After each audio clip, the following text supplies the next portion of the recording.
Hola chicos, hoy día vamos a ver un tema súper interesante, el cual tiene relación con lo que es el mundo occidental, más específicamente en nuestras propias raíces, o sea, los greco-romanos. Y vamos a ver lo que es el nacimiento, auge y decadencia de lo que va a ser el Imperio Romano y que lo podemos ya ver desde el 27 a.C. hasta 476 después de Cristo. Obviamente y claro que vamos a ver lo que es Roma occidental, no así Roma oriental, el cual va a caer mucho tiempo después, casi 1000 años después, en lo que va a ser 1453.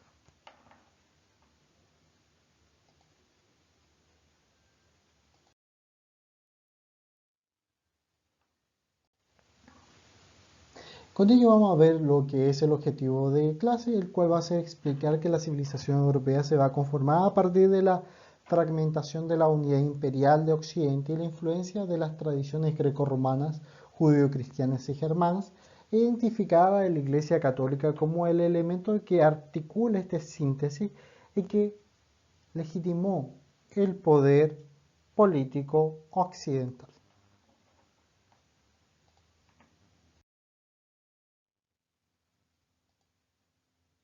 Nace un imperio. Bueno, aquí lo que tenemos que ver es el mito que está en relación con ello, esos grandes hechos que van a constituir la conformación de lo que va a ser el imperio romano, el cual va a nacer en la etapa imperial en el año 29 a.C., con lo que va a ser el gobierno de Octavio, llamado con el título de Augusto, y va a terminar en el 476 después de Cristo con el último emperador Rómulo Augustulo. La extensión del Imperio Romano va a abarcar tres continentes, el cual podemos ver al sur y oeste de Europa, al oeste de Asia y al norte de África. Dentro de lo que van a ser los límites se va a ubicar Britania en este momento, Galia, Hispania, Suiza, los países situados al sur del río Danubio, Italia, Grecia, Turquía, Asia Menor y el norte de África. O sea, podemos distinguir una gran extensión territorial. Aquí lo podemos observar.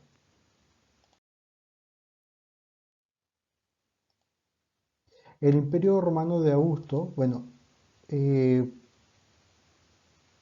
de hecho, él no va a ser heredero natural, pero su tío César lo va a designar como heredero y finalmente va a producir una campaña y una consolidación de lo que es su poder político, cuando vence finalmente a Marco Antonio en Egipto. El pueblo y el senado romano le otorgan título de Augusto, el título de Imperator, Gran Pontífice, Príncipe del Senado y Augus, persona grata, y por último el César, nombre de su padre adoptivo.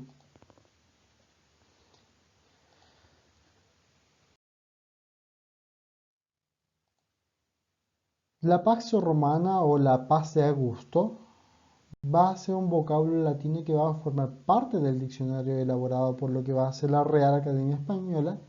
Dicha palabra que puede traducirse como la paz y se usa para nombrar a la etapa histórica en la que el Imperio Romano logra imponer su hegemonía sobre los vecinos y sobre otras naciones. Y establece esta paz que va a ser denominada la paz romana o también la paz de Augusto.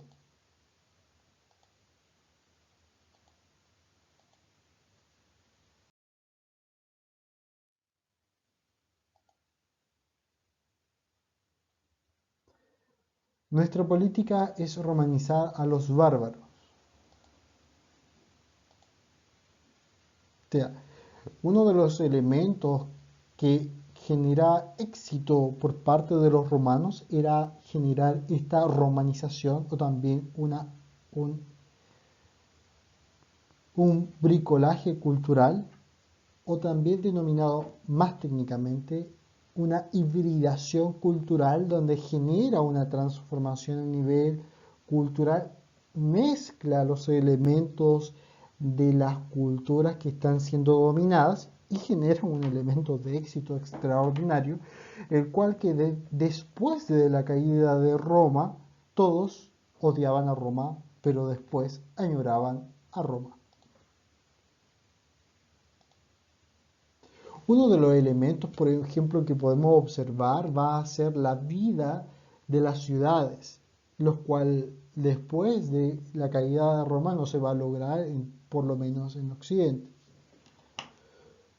O la misma ingeniería que va a involucrar lo que es Roma, tampoco se va a lograr y solamente va a ser durante finales de lo que es el siglo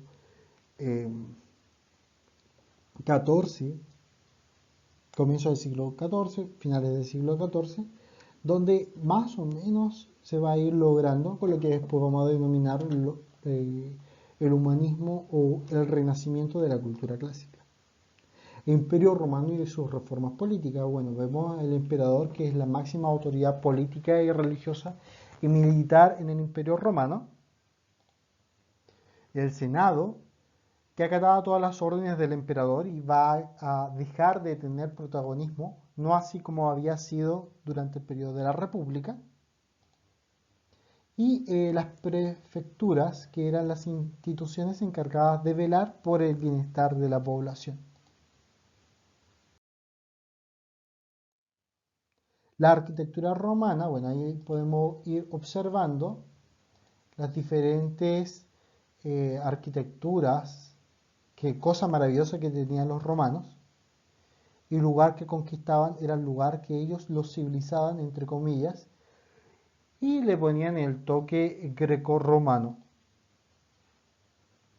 No podemos dejar de olvidar que ellos son herederos de dos grandes culturas, una que es la etrusca y la otra que va a ser la griega, mal llamada griega, yo diría helena. Ahí vemos el Coliseo romano.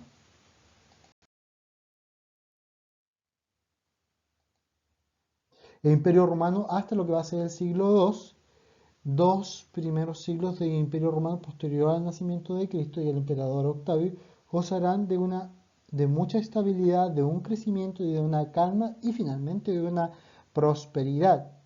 Y las legiones romanas van a tener una seguridad dentro de lo que va a ser las amplitudes de las fronteras del gran imperio romano. Recordemos que tenían también un ejército profesional, el cual le aseguraba esto. No solamente eso, sino que tenían las vías, o sea, que tenían las carreteras que les permitían o les facilitaban comunicarse de un punto a otro tan lejano del imperio. Y un elemento que yo diría que es crucial en todo desarrollo de cualquier sociedad y cualquier civilización va a ser el comercio. O sea, la capacidad que tiene el ser humano de transmitir sus ideas a través del comercio va a ser un elemento significativo para esta romanización.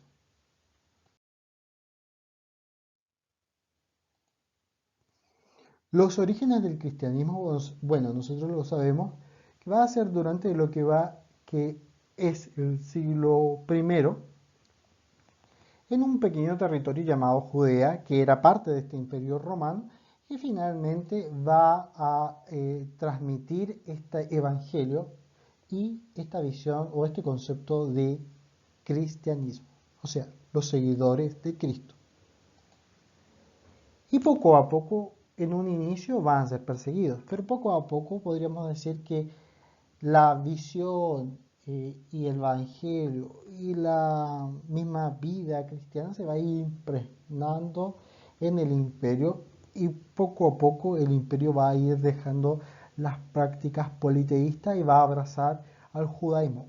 Ahora, lo que podemos señalar es que Constantino abraza específicamente al cristianismo porque la gran mayoría de su población se había vuelto cristiana. Así que lo podemos pensar que es un elemento estratégico político de Constantino, más que de fe pura.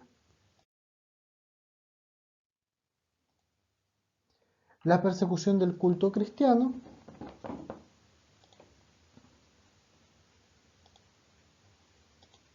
Acuérdense que, por ejemplo, Nerón también va a perseguir a los cristianos y los va a acusar de haber incendiado Roma, la ciudad eterna.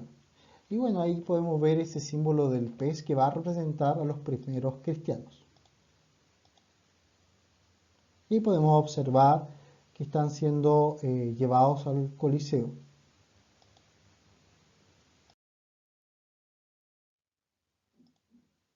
El Imperio Romano, la crisis económica e industrial del siglo. Hay un historiador llamado Arnold Toynbee, el cual dice que las civilizaciones caen o se desarrollan o avanzan en la medida en que son capaces de superar los problemas. Roma encontró un problema, no fue capaz de resolverlo y finalmente Roma occidental cae, no así Roma oriental.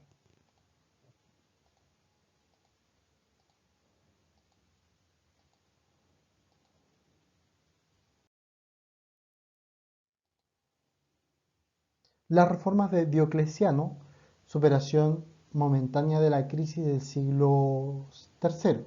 Bueno, el emperador de algunos emperadores y ciertos generales romanos tomaron importantes medidas que llevaron a mejorar la situación en que vivía el imperio hasta ese entonces. Uno de ellos va a ser Diocleciano en la guerra civil del 285 después de Cristo, que derrocó a los adversarios políticos en lo que va a ser el campo de batalla y lo va a convertir finalmente en emperador de Roma. Dentro de ello va a eliminar, por ejemplo, bueno, había un caos interno dentro de lo que era la gobernanza y también un elemento muy típico de Latinoamérica, que es la corrupción. Y esos elementos que finalmente van a destruir a todo organismo social, finalmente Diocleciano va a ir eliminándolo.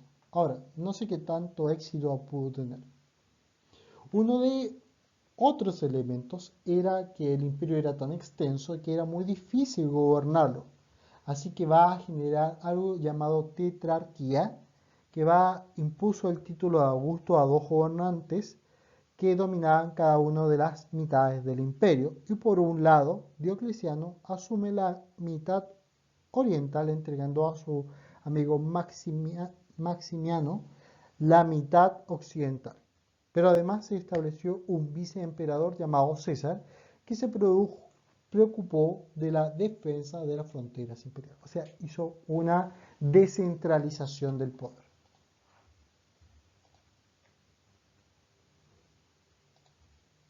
Y fortaleció lo que va a ser las fronteras del imperio, las cuales estaban asediadas por los pueblos que venían desde Europa del Este, que intentaban permear al imperio.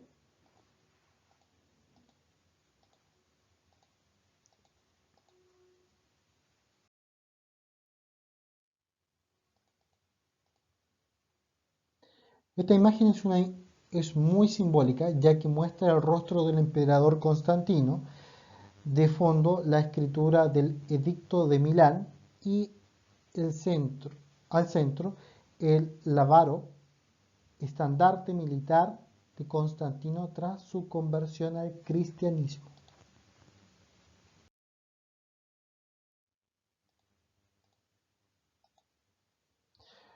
Bueno, en algún momento también los romanos van perdiendo esta capacidad de tener un ejército profesional y van a ir contratando a estos pueblos bárbaros para que ayuden a proteger o a integrarlos dentro de lo que es el ejército y también contratarlos como mercenarios, lo cual finalmente va a hacer que el imperio vaya decayendo, o sea, vaya a una decadencia de lo que es el imperio romano como tal. Y otro emperador que va a tener un protagonismo va a ser Teodosio y y la división definitiva del imperio romano. Ahí podemos ver Oriente y Occidente.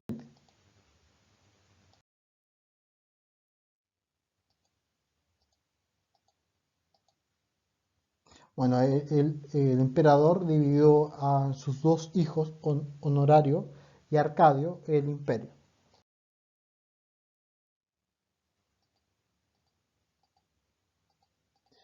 Finalmente, la caída del Imperio Romano Occidental va a ser durante ya parte del siglo IV, o sea, perdón, parte del siglo III, y por ejemplo vemos a Alarico I, rey de los visigodos. Y finalmente en el 472 el último emperador romano, Rómulo Augusto, fue derrocado por las tribus bárbaras de Europa del Este. Bueno, investigación, que van a investigar lo siguiente, que es la aculturación y transculturación romana, un elemento muy interesante visto desde la perspectiva sociológica.